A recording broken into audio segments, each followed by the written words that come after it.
রাসূলুল্লাহ সাল্লাল্লাহু আলাইহি ওয়াসাল্লাম হাদিস শরীফে ইরশাদ করেন, আল্লাহ রাব্বুল আলামিন নামাজি ব্যক্তিকে 5টি পুরস্কার দান করবেন।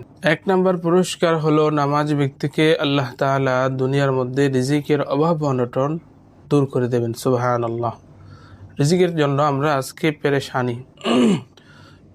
প্রত্যেকটা মানুষই রিজিকের জন্য হায় হতাশ, পেরেশান।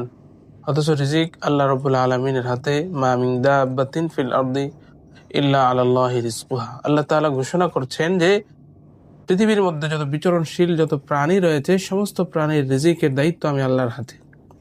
আর সেই রিজিক নিয়ে আমরা টেনশন, আগামী দিন কি খাবো, কি পরবো, কোথায় থাকবো, এই টেনশন আমাদের প্রত্যেকটা মানুষেরই রয়েছে। আল্লাহ রাব্বুল আলামিন এই রিজিকের পেরেশানি দূর করে দেবেন যে 5 ওয়াক্ত নামাজ, আল্লাহ তাআলার এই 5 ওয়াক্ত নামাজ, আল্লাহ তাআলার হুকুম 5 ওয়াক্ত নামাজ যে ব্যক্তি পড়বে, যথাযথভাবে পড়বে। 2 নম্বর পুরস্কার হবে কবরের আযাব আল্লাহ তাআলা তার ক্ষমা করে দেবেন। কবরে আযাব হবে না, তার কবরের আযাব আল্লাহ তাআলা দূর করে দেবেন।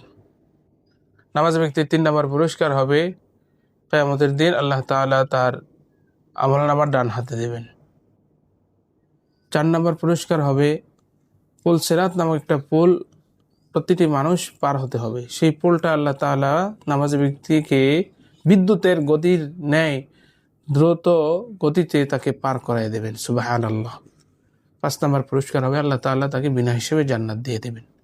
এই কারণে 5 ওয়াক্ত নামাজ আমরা সকলেই পড়ব। 5 ওয়াক্ত নামাজি ব্যক্তিকে আল্লাহ তাআলা ভালোবাসেন এবং পুরুষদের জন্য জামাতের সাথে নামাজ পড়া এটা ওয়াজিব।